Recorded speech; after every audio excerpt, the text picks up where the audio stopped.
rekura ubwoko bw'Imana butahe. Uwiteka Imana ntibivuze, kandi icyo yavuze ntivuguruza, rekura ubwoko bw'Imana butahe.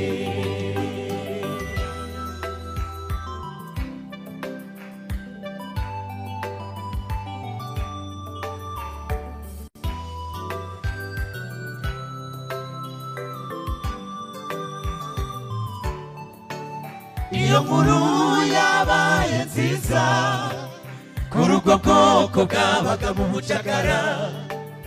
Iyo nkuru yabaye nziza kuri ubwo bwoko bwabaga mu mubabaro. Uwiteka abereka ko bari kumwe, abambutsa n'inyanja itukura. Iyo nkuru yabaye nziza.